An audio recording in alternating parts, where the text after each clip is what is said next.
There's a drive way back. It might be. It could be. It is.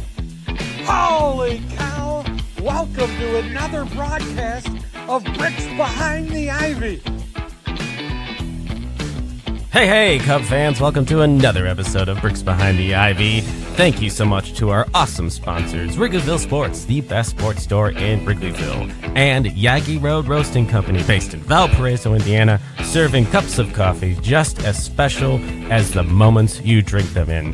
Here's your host, Jeff Candid Cubs Rogowskis, and Pat Eriksen.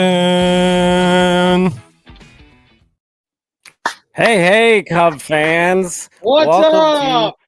Bricks Behind the Ivy. This is our massive glow up. As you can tell, we have had just a slight upgrade in our media package and being able to go live in front of all of you. So this is super exciting for myself, super exciting for Pat. And, what is a new studio like?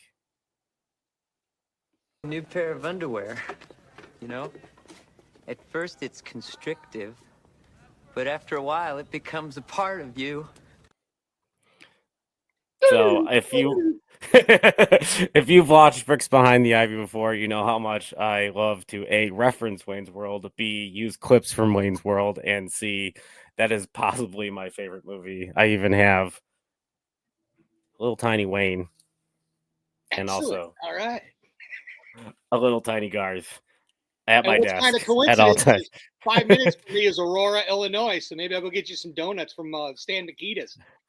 If they have the sugar pucks, I hear they're excellent. Yes, there you go.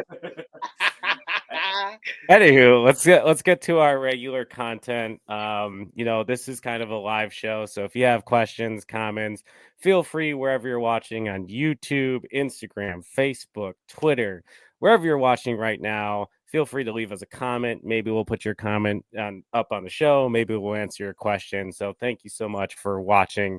But yeah, just wanted to go over a few things. This will drop tomorrow in audio form. And yeah, Pat, you were at Cubs convention this weekend. If you were listening to the Bleacher Bunch episode this week, was not, because everybody here got COVID. So I did not get to go to the Cubs convention and make just a buttload of content like I had planned on doing. I ended up having to stay home and take care of sick kids and survive. Wow. I'm glad you're doing better. I'm glad you're doing better, and watching all of these things. I mean, with the convention this year, it was great to see the alumni. It was great to see the whole gang back together again, and watching a lot of it on marquee and everything else, and seeing the new guys there and everything was great.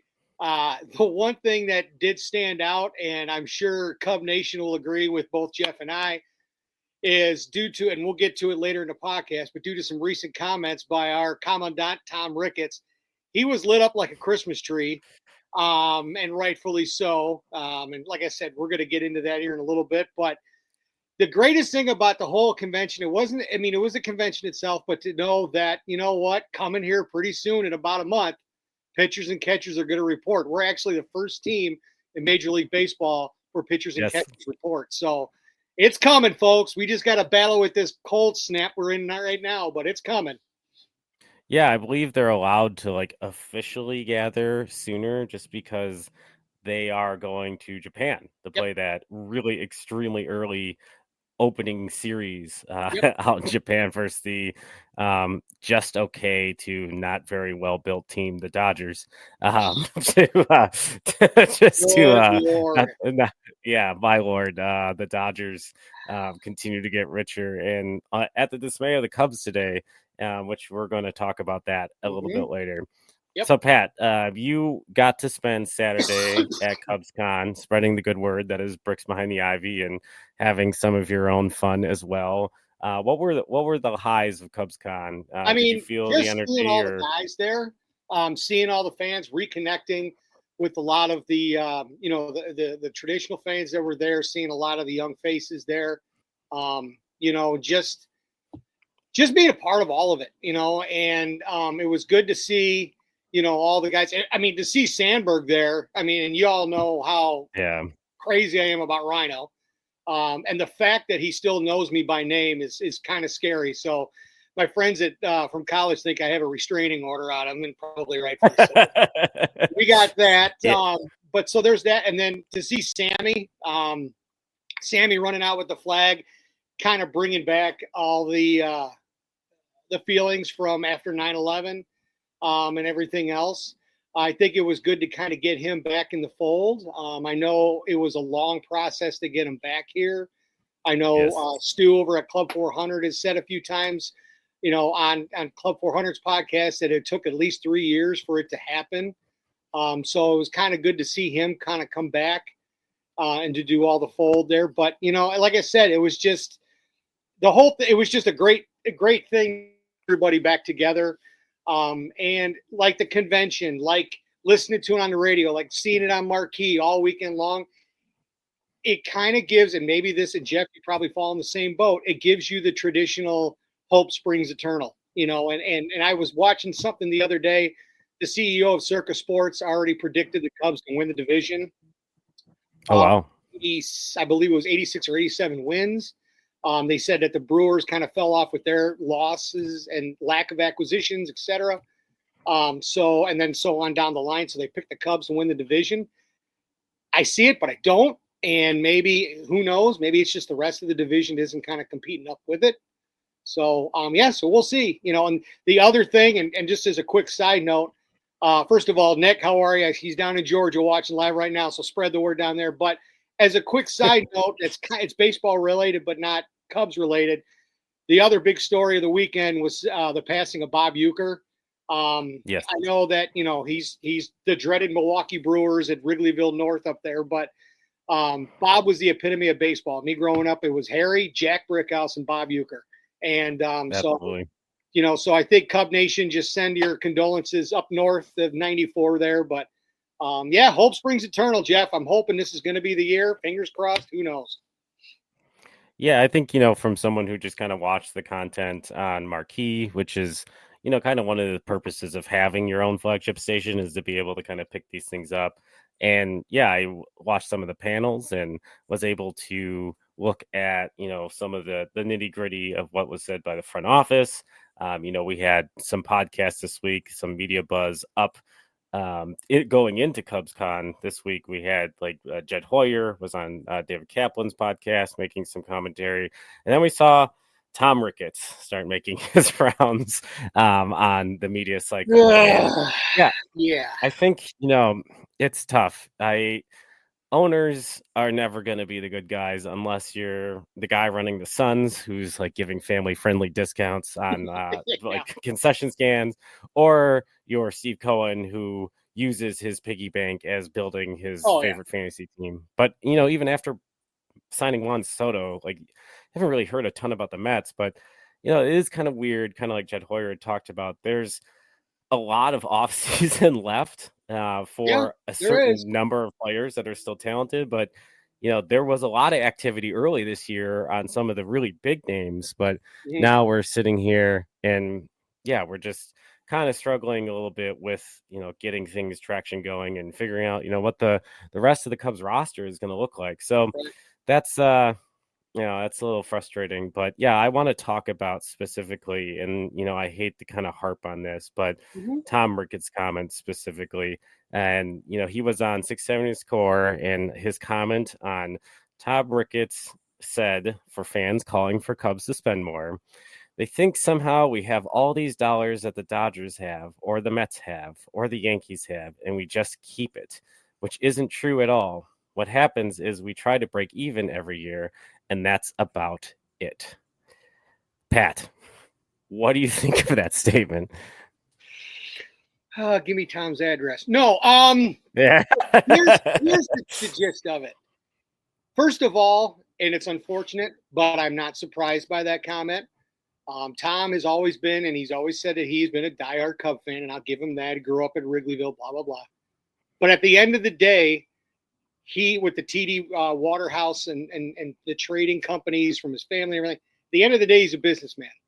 And the fact that he sits there and says that he wants to break even every year, number one, that questions how far does he want to push to the pennant? the other part of that comment saying that how they pocket all the money, it's always, and I know Cub Nation has said this, not just me, not just you, but a lot of people have said this, that, we've been nickel and diming this ball club on the field, but yet let's take a look around that neighborhood every stinking year. Every year there's improvements. Every year there's, new restaurants, new bars, new events, new whatever. And Jeff, I know you and I have talked about this on the side. It's not just 162 games a year. They've got Winter Wonderland. They've got concerts when they're on the road. They just got done with 2 college football games this year. So they're making money hand over fist. And for him to say that they're not pocketing and they're just trying to break even, I think is a slap in the face to all Cub fans out there. And I think it's also, unfortunately, I think it's going to trickle down to Jed Hoyer. I think Jed's going to be on the hot seat. I know I've been listening a lot to 670 The Score, and they've been pretty much saying that this is going to be a make or break. And I think that was a tall tale as far as, the Kyle Tucker deal. Going out and signing a guy. Granted, they tried to nickel and dime it and avoid arbitration at the 11th hour. But, to go out and sign a guy for 1 year, not knowing that you might not be able to sign an extension to him, maybe that shows a little something. But, yeah, and I'll let you get your take on it. I'll stop rambling. But I was very disappointed to hear Tom say something like that, especially when it's hope springs eternal. We've made a bunch of deals already. The division has gotten substantially weaker, and he goes and says something like that, says we're trying to break even. That's ridiculous. Yeah, I'm pretty frustrated by it too. And I saw the reaction all over Twitter. There's not a Cubs fan out there that's sitting there super excited about what Tom said. And I think Brandon Miller, he does the podcast with over at CHGO on the weekends. It's more of kind of a statistical focused podcast. And it's frustrating to look at that comment or hear that comment and just talk about the neighborhood. If we're talking about a TV deal that's not in the same situation as all these other like RSNs that are, disintegrating, if we're sitting here and the goal, they're breaking even based on what we potentially know, what we just know about the revenue stream, then there is a huge box on the balancing side of that ledger, opposite of expenses or inexpenses of the cut that they're taking from the team. And if they're only breaking even, there needs to be financial people fired because it's just not possible. The team has turned everything in that neighborhood into basically revenue generating units. They've turned like the side of Wrigley Field. They have a sports book, which supposedly they don't get a lot of the money of. I'm calling baloney. This is a family show, so we're not going to swear it immediately. Exactly. And then, I also, they spend the entire offseason hosting every Big Ten football team. They host hockey teams, NHL this year and Big Ten hockey. They take concerts in, and they're not getting 100% of that, but they are selling concessions at all those. And we all know the markup on concessions. You can't buy it. And even at that basis, if they're breaking even, if you look at this team right now, they're significantly below the pay level they were last year. And we don't really have an explanation. There's no transparency to what's going on. And it is frustrating as an everyday fan because there really is no defense when you are the most expensive ticket in town and you're telling me that cost is what break even is. It's not. It's not. Don't tell me that. That is insulting your audience. And that is a really dangerous thing. And it's not the first time that Tom has come on the radio and shoved his foot so far down his mouth that all we could see was his knee or maybe just knee-high socks, depending on the time of the year. I just really struggle to look at that comment and think that that's even remotely acceptable to say out loud.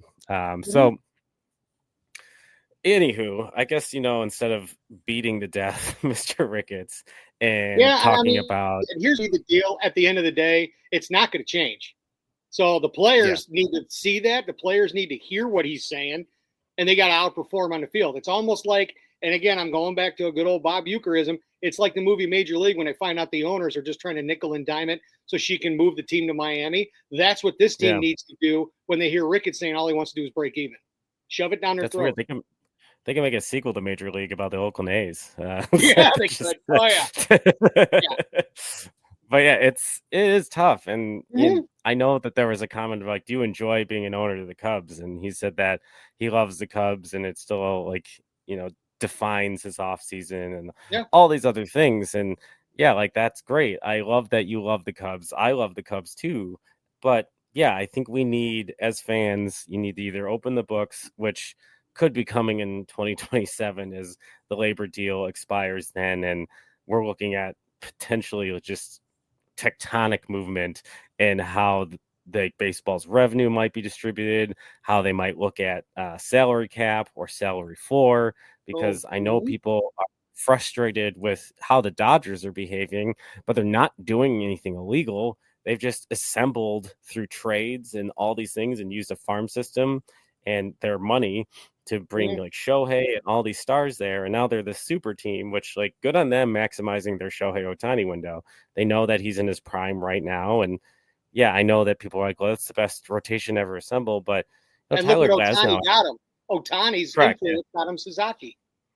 Yeah, and it's just, I mean, but Yamamoto got hurt last year. They won a World Series with like just kind of patched together pitching staff. So like, I mean, it tells you how deep they still are too. But yeah, I mean, pitching is at a premium in this era of baseball. So it's not that surprising to me. Like, they went and got Sasaki. I just think that, yeah, I think it's, everybody knew this was happening months ago. So like, it feels like all the preamble and all the meetings and stuff were kind of a waste of time. Yeah. So I think that's a good place to kind of leave Mr. Ricketts, no matter how badly the Cubs want to leave Cub fans want to leave Mr. Ricketts in the dust. He is the owner of this team, and this is how things are going to operate. But in honor of Mr. Euchre, I was just watching Major League 2 recently, which is, I think it's a little underrated. I'm not saying it's a great movie, but I enjoy Major League 2. I also enjoy Major League Back to the Minors, which like I understand a lot of people do not like that movie, but a baseball movie is a baseball movie. But at the beginning of that movie, he does a recap and he says, "Look who's coming back." And I wanted to kind of set the stage for the rest of our conversation for this episode of where the Cubs are, what they've done so far, and then we can talk about what they still need to do as we are quickly approaching spring training. As you said, it's February 9th, and that's only about 21 days away. Yeah. So where are we at? Well, this offseason so far, they have added Kyle Tucker, obviously the big prize of the offseason. He's going to add significant value to this lineup. Carson Kelly to back up Miguel Amaya, Matthew Boyd for the rotation, and joining him from the Guardians, Eli Morgan, who has a pretty interesting and powerful changeup, will be nice for the bullpen. Vidal Brujan, who is kind of a jack of all trades position-wise, but jack of nothing offensively. He's never really put together. He was a top prospect just as recently as like 3 or 4 years ago, but hasn't put together offensively, had a high contact rate. We've seen high contact rate prospects kind of fizzle out in the majors as if you're not getting quality of contact, you're not getting regular on base. Then we have Caleb Thielbar. He's a lefty. And then the Cubs got in the Rule 5 draft Gage Workman, who is, a little bit of more advanced bat, has been head raked in Double-A and plays third base. So, I mean, without assuming Matt Shaw is the third baseman, he's theoretically penciled as our starting third baseman in 2025. But yeah, it's tough to kind of look at that and think that the offseason is, like wrapped up and done. So yeah, I'm going to challenge you with this question. I've got some prepared thoughts. Based on that offseason, and let's talk about subtractions as well. Kyle Hendricks obviously has moved on to the Angels. I guess a mutual parting of ways, like his contract was up. He left, and I kind of argued at the time, as much as everybody knows how I'm a big Kyle Hendricks guy. My son's named after Kyle Hendricks. Oh, yeah, you are. And, but, yeah, I think like my argument early in the offseason is if the Cubs re-signed him, then they didn't do what they were supposed to do this offseason.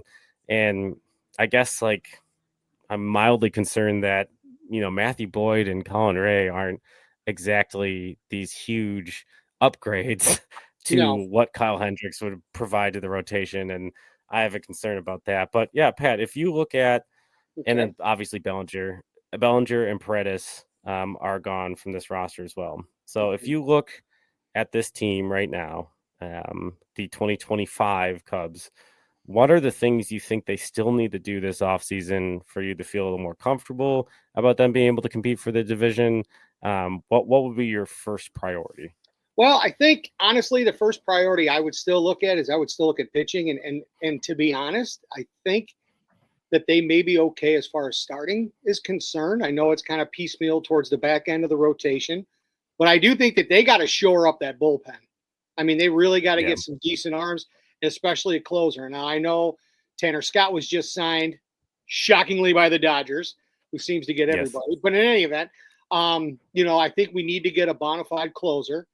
As far as that's concerned, I think that should be priority number one. Now, priority number two is I still feel, even with the Kyle Tucker acquisition, I think that we still need a big bat still. I know, and it was funny, and I know you and I have talked about this live a few podcasts ago about how Wrigley Field factored into the 2024 season, meaning the weather, the wind, etc., and how pitching was phenomenal, or a lot better than it's been, but the hitting suffered from it. And the score was talking about that again the other day. The only problem is if you get a big bat, then it's like, okay, well, where are they going to go? All right. Now, I know a big topic over the weekend was from Craig Counsell saying that Suzuki is going to be our everyday DH. Now, granted, with injuries and whatnot, he'll be platooned out there in the outfield. But where are you going to put him? Now, again, being optimistic, I think, too, that, with the weather being that bad last year, again, optimism, hope springs eternal, that it won't be as bad this year. And I think we're going to start seeing a lot more out of these bats. I think for some reason, I just got a gut feeling that I think Ian Happ's going to turn it up a little bit. I do think the injury to Dansby Swanson, and we saw that he had subsequent surgery on it. I think now that was bothering him all last year. I think he's going to come out of his funk. We saw that Nico Horner had a procedure done recently. So we don't know how long he was hurt. That could have affected, his hitting. So there was a lot of factors put into play. But like I said, I would look at bullpen being number one and maybe getting another decent hitter number two, and then kind of go from there. What do you think? How would you rank it? Yeah, I think I'm right there, and I'm going to specifically point to third base.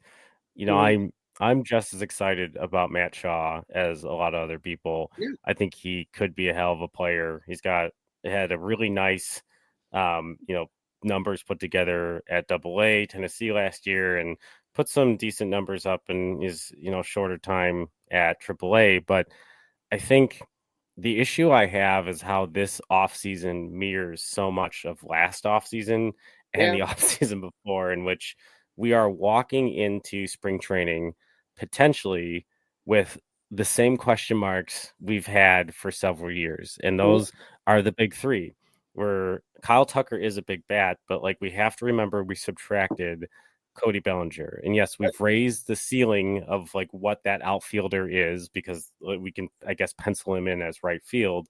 We've raised the ceiling because of his past production, but we still I feel like we're missing a bat in that lineup, because if you go up and down, exactly what you say, Seiya Suzuki, when healthy, is a great offensive player, and he's probably going to have to adjust to being a DH a little bit. Ian Happ, when he's right, is a very solid offensive player. Dansby Swanson, when he's healthy, is a nice piece as part of a bigger puzzle. But I think walking into 2025, depending on a third baseman at Matt Shaw to produce major league quality at bats and major league quality defense immediately, depending on what we've seen this spring, there is no backup plan currently. There's not. We don't have. Right? Yeah, we have Gage Workman and Vidal Brujan are penciled in my mind as the alternatives at third base, and that's just not okay. No. That is, they need to get a bench bat, or slightly better than a bench bat, a platoon player that can play third base, because I'm extremely concerned that as much as everybody was pining for Christopher Morel in 2023, and he came up and he was on fire.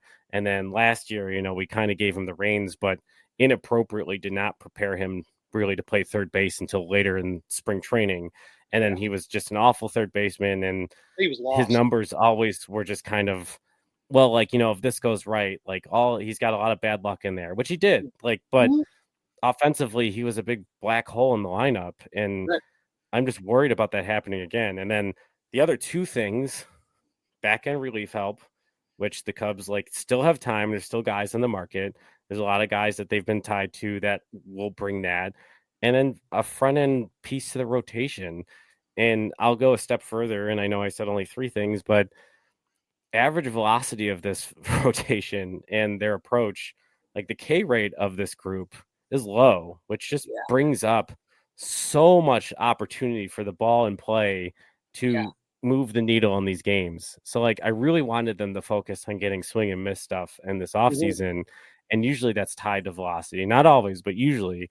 And they just haven't done that either. So we're staring down the barrel of another season in which we still have the three same problems we've been talking about for years. And it's frustrating because we've heard rumblings of discussions with Seattle, or discussions obviously they were talking about Jesus Luzardo, and that didn't work out. And I was a little hesitant just given, his injury history, but it just was very frustrating. Very frustrating too. Yeah. I don't want to correct. Yeah. Which I think that's, to me, if you have Matt Shaw as a potential Nico Horner replacement, but you have a better bat at third base because of it, I think I feel very differently, because I think that Matt Shaw, not the same defensive ability, but could replicate Nico's contributions to the offense. But having Nico and Matt Shaw, I'm a little concerned because there's just not there's not a second big thumper in this lineup still. And I know there's been some moments where Bregman has been mentioned, but given his, qualifying offer attachment, I don't see it happening. And he wants subsequential years too. The Cubs won't do that. Correct. So the one thing that also scares me, you're bringing up Matt Shaw, and we're, again, and I keep saying this line over and over and over, hope springs eternal. We're bringing up Matt Shaw. He's going to be the big bopper. How about we bring up the name Matt Mervis? We thought the same thing about him, and he came up and he couldn't hit water if he fell out of a boat. I mean, that's what makes me nervous. Matt Shaw, great player. There is no ceiling on his potential, but it scares me that we're putting all of our eggs in a basket of a kid who, hasn't even gone to 1060 West Addison yet. But and I think that it's definitely a little different. I see your point with Matt Mervis. Matt Mervis was kind of those late round signing 2020, not enough rounds in the draft, and was a two-way player, and then decided to be a full-time hitter, and he just had that monstrous season in 2022, I believe it was, and everybody was itching for this guy to get up to the majors in 2023. But even then they signed Hosmer and Trey Mancini and all this insurance so that he would have to beat down the door to get called up, and injuries and underperformance got him called up, and then he underperformed. Right now we don't have the underperformance backup plan. We just have Matt Shaw, which awesome. I really am excited to see this kid play, but I'm also terrified to just hand him the reins, because if you're competing for divisions, that is not a strategy. That's just not, it's not a good strategy. But that seems to be the NL Central way right now. It's hey, we've got 2/3 the puzzle, but that 1/3 part is such a freaking disaster that maybe we're in it and we'll address it at the trade deadline. But if we're not, we knew that 1/3 was gonna sink the whole ship, and it ended up doing it. And for the Cubs, the last 2 years in May, it's been the bullpen. Last years in May, 11 and 18. Last 2 years, both years.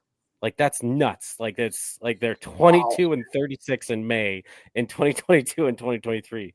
Literally all they have to do is get closer to 500 in May, and they're in the playoffs both of those seasons. Both of those years, yeah, it's nuts. It's just absolutely mind-blowing to me. But I think I want to talk about two guys specifically. There's two guys that I've really just kind of honed in on for the back end of the bullpen, and they're both older, and I think they're going to take potentially short-term deals.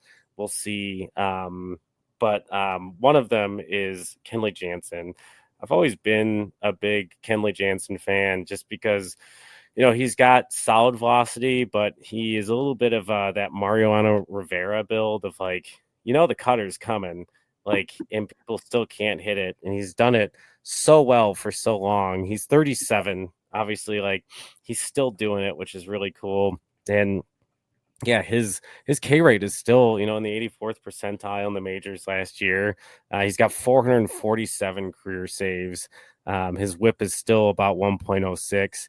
In the last 3 years, like he's just been around 30 saves, thrown about 60 to 50 to 60 innings, and about a K rate that is way higher than the strikeout per inning, and it's just done his job. Like, I would not mind the Cubs giving this guy money to be their closer. And then, that gives some buffer, in my opinion, to, to sign or to have Porter Hodge if they need him for high leverage. Like I have no issue with Porter Hodge. I just have a little bit of, PTSD of the Keegan Thompson offseason, and the Keegan Thompson, Brandon Hughes offseason, where like we were like, we're set. We have Keegan Thompson and Brandon Hughes. Like, they're going to take the last 3 innings of every game. They're nasty, which they were. They were going into 2023.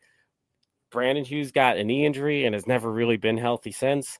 Keegan Thompson, like, has not been right since. Like, you can't, bullpen is so volatile. Like, you just got to, like, you're literally throwing gum at a wall and whatever sticks. Like, you're either in Seattle and there's a ton of gum on the wall, like their famous gum wall, or all the gum falls on the ground as under people's shoes and you lose 18 games in May. So, what do you think, Kenley Jansen? Is that a name that like piques your interest, or is that? I think so. I mean, here's the deal. I kind of look at the Kenley Jansen thing as, and people are probably going to add to this, but like the Bears head coaching search. The Bears are looking for a guy who's been a proven winner that has been there before. And let's look at Kenley Jansen. He has. Yeah, he's getting up there in age. But look at what he has done consistently over and over and over with the Dodgers, with the Red Sox. I mean, which, by the way, thanks for putting that clip on there. Anytime you see a player get struck out, it just kind of brightens my day. But in any event, but yeah, I would definitely go after Kenley Jansen. I mean, I would. And here's the other thing, and this would be right up Ricketts' alley. If, let's say, he were to be available based upon his age, years of service, etc., who knows? He may be on the cheap compared to a lot of what these other high-level late relievers / closers are commanding right now in the open market. So you might be able to get him a little bit cheaper. And I do have one more name to throw out at you, but I'll let you continue. Yeah, I think the other name that I'm going to throw out is Kirby Yates. Very similar situation. My only hesitancy with Kirby Yates is his out pitch is a splitter. Like, he has a fastball that, isn't elite level speed. It's just run 93 miles per hour. But his splitter has really, really high value. It's got a little bit more drop than the average splitter in Major League Baseball. And it's got a little bit of a like third base side run. So it comes in a little bit on righties, and then lefties it moves away from. So maybe that's where he gets a lot of his value. It's the exception there. He's got a little bit of a high walk rate, and it's probably when the splitter is not good, people sit on it. It reminds me very much of Mark Leiter Jr., where like when Mark Leiter was in, like was when he was really in, he was great. Like when he was not working, holy crap, was it bad? It was just like it was survival. Correct. So he's another 37-year-old. Believe it or not, he went to a high school in Hawaii, which is kind of cool. I don't see that like pop up as a place a player went, but yeah, 37 years old. He had 33 saves. The difference between him and Jansen is that Kirby Yates did have like some injury plagued years and not so great numbers in 2022 and 2023, just not as like consistent as I've seen even at the 37-year age. So I just curious what the injury is. Need to look back and see what it was. And trying to figure out how much this guy has left in the tank. So, but this is another guy that I feel like could really fit the mold for the Cubs in the back end of the bullpen. And due to those injuries, again, just like Jansen, the Cubs could probably get him on the cheap. The other name, the Ivy, Nick Eriksen says that if they got Kenley Jansen and another mid reliever, he would feel way more comfortable. I hear you, buddy. I agree with you 100%, pal. Here's another name, and I have been seeing this so much on social media. I've heard it from so many Cub fans. So I just want to get your take on this. Trevor Bauer. Oh, God. He's out there right now. I know, but he's out there right now and said that he will pitch for the league minimum. And he put up some phenomenal numbers last year in whatever league he was in. And I've seen so many things on social media that the Cubs should go after him and people, talking to Cub fans and everything else. What is your take on it? I know the guy's a head case, but he's still got an arm. And it would be dirt cheap too. I think the proof is in the pudding, maybe a little bit on this one. He is going to play for dirt cheap and no one's knocking the door. So then it makes you wonder how much of the head case, like what don't we know? Yeah. Like I understand that, there's been things settled out of court. There's been things that, I'm not going to drag the guy through the mud. He does that very well himself, but he definitely has rubbed folks the wrong way. He was making those videos about the sticky stuff and like basically exposing everyone in the league and saying how he also was able to use sticky stuff to manipulate his stuff. And like, I wonder if like he's just being punished for Major League Baseball, of like calling them out on this, or like the guy has just an atrocious track record with women. Atrocious. And either adjudicated or not adjudicated. Yeah. I think like, I don't care about the talent. I already had to like kind of swallow my pride and concern with who Aroldis Chapman was as a person when the Cubs got him. It was one of those things where like there were 6 other teams at that deadline trying to acquire him, and he was the piece that team needed. And it's like, I guess, you'll swallow your morals a little bit for a World Series championship, and like I don't have to love the guy, but yeah, he doesn't have the same problematic past, but he doesn't have a great past either. Aroldis Chapman is probably not the world's ideal human being, but yeah, like I think that in this situation, if you can choose not to bring that in there's just too many factors of like, if this team has galvanized really well, if they get along, I don't want to throw in one of the most unpredictable, unknown wild cards and that ego into a clubhouse group, cancer. I get you. So like, he's like, I think I would audition for the Cubs back end of the bullpen or rotation and knowing how poorly that would go long before I would be comfortable with Trevor Bauer on this team. And like I said, I just keep hearing about it so dang much that, I mean, just, the validity of all of it. And honestly, my opinion, it's not going to happen. He's not going to get, unless you get some desperate small market team that wants to sell tickets, that might be it. But yeah, I don't ever see it happening here. But so many people are complaining that Ricketts should go after him. And yeah, I agree with you. I think it would be definitively, he might still have an arm, but I think the clubhouse cancer would outweigh what his arm has left in the tank. Yeah. He might have an arm, but the problem is he still has a mouth. So like that is the issue. Exactly. Yeah. Unfortunately, there's Chris Storm is saying if Tampa's selling off pieces, Pete Fairbanks. Yeah, I like the idea of that as well, Chris. Chris Storm is our social media manager for a few of our accounts over at Bricks Behind the Ivy. First of all, thanks for watching. Second of all, thanks for putting comments. If you have any questions or comments, feel free to put them on here. But I think that does it for, our live stream, and this will be our general audio episode as well. If you watch tonight, make sure you're subscribing on YouTube. If you have more thoughts on what you think the Cubs should be doing this offseason or what they should be doing with the rest of their offseason, make sure you leave some thoughts in the comments, and, we'll get back to you and we'll talk about it. But hey, any closing thoughts, Pat, on, where you're at with the Cubs or anything you got going on? No, I mean, like I said, just hopeful this season. Hopeful that, we're going to turn this thing around. Hopeful that the Wrigley weather is going to be friendly to us this year, and will be indeed the friendly confines once again. We just thank everybody for tuning in and watching, and like Jeff was saying, leave comments below and, get a hold of us. We'll bring up your comments on future episodes, and we've got some things in the hopper that we're looking at doing. We're kind of kicking around the idea about doing an opening day type thing. Harry might be showing up. We don't know. I never know what the heck he's doing. Yes.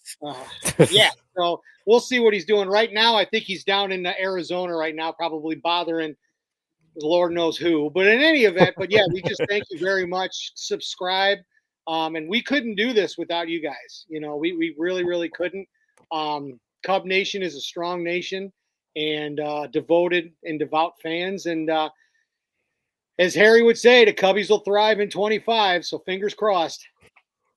Yeah, and I think if you haven't noticed, and we'll have more information on what this is soon, but we have become part of the Bleacher Bunch, and we have more details as that goes on, and what that is and what that means for 2025, as we look at kind of consolidating with a few other fan-run podcasts, kind of just be a large Cub fan content created network, so that you're getting all of your Cubs content from different voices, from other Cub fans in the space. Instead of us fighting over the same fish in the pond, why don't you come to one place, get several different types of shows, from really analytical shows like Mike Waller's great Cubs PS Plus, to kind of like a talk show and just kind of a venting session of the new old Sunranto show now called Bleacher Bunch, which is a live interactive show in which you can come on and kind of vent and talk about the Cubs. So a couple Cubby Blue, Baseball Rabbit Hole with Mike Cotton,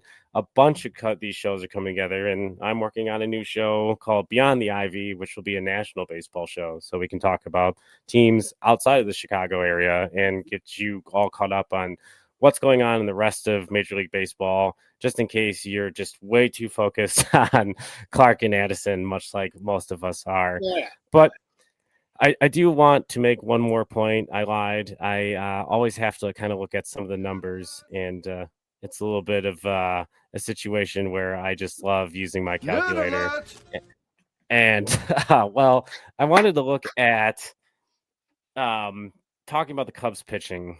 So the average Major League Baseball team, here we go. Everybody strap in and get that extra cup of coffee, Yaggy Road coffee. Seatbelts on. Hit me with it. So the average Major League team last year needed 1,450 innings from their pitching staff. And the Cubs got about 890 innings out of their starting pitching, which means that they're about 600 innings from their bullpen. Currently, how this team is constructed, I'm very concerned about them being able to get 800 innings from their starting staff, because Boyd and Colin Ray have not been these long inning eaters. The Cubs really do need to extend their rotation depth a little bit more with maybe one more arm. I thought they look for in a trade. And if you think about bullpen mileage being a huge factor on how a major league team performs, this to me is the most interesting thing about innings pitched. And this, I'll leave this to you, and you can leave a comment on whether or not you think this matters. But the team with the highest bullpen usage or starting pitching innings usage last year was the Seattle Mariners, which understandably they have 5 workhorses there. They had 942. So they had way less innings than most folks to cover with their bullpen. But the team that had the least innings covered by their starters last year, in the top, the 6th least innings covered by starting pitchers, LA Dodgers, which does not surprise me based on their injuries, but they won the World Series. And that's why they're loading up on starters right now, is because that starting staff disintegrated last year, and they had to use an opener in the World Series. And then another local friend, the Milwaukee Brewers, are right under them. They only had 794 innings covered by starters, and they had a lot of injuries. And I think that's why a lot of folks are saying that, the Brewers might finally be down because they're bringing back, if Woodruff is going to be healthy and potentially part of that rotation at some point, but Devin Williams is gone. How are they going to piece together the end of the year? But I do want to answer Josh Cuffler's. I hope I'm saying your name right. Question: Cade Horton, I would expect, if he's healthy, is going to have to take some innings this year for the Major League Club, because right now I'm looking at the rotation depth as Justin Steele, Shota Mignaga, Jamison Tyone, Colin Ray, Matthew Boyd, Javier Assad, Ben Brown, and then Cade Horton, I think, is right up behind there. Oh, yeah. Maybe we got Birdsell in there as well, but I'd really like to get one more major league guy for that rotation. Oh, yeah. Solidify. Absolutely. Well, now that I'm done nerding out a little bit, I think that is a good place to leave Bricks Behind the Ivy this week. Do you have any actual final thoughts, or are you good with where it's at? No, I'm good with where it's at. Like I said, thanks again for all tuning in. We got some exciting stuff in the hopper, folks, so that's why you got to subscribe. Get on the bus. Cubbies are coming, and we'll see you out at the old ball yard. Subscribing on YouTube and wherever you listen to your podcasts, leave a review, leave comments. Every one of those help get us found on the algorithm. Thank you so much for listening. This has been another episode of Bricks Behind the Ivy. Good night. Hope you had fun at CubsCon, and go Cubs. I'll even give you the Sammy. Cheers.